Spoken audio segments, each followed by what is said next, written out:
Kepler's second law is based on, that Kepler's second law states that it is going to cover equal areas.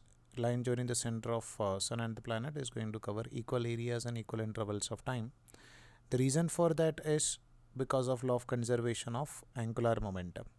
So if you are considering a planet over here and sun over here, the force exerted by the sun on the planet is always towards the center of sun.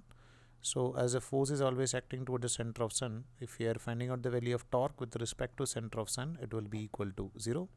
And as the value of torque is equal to 0, we can say that the angular momentum will remains constant, or the value of m into v into r into sine theta is equal to a constant.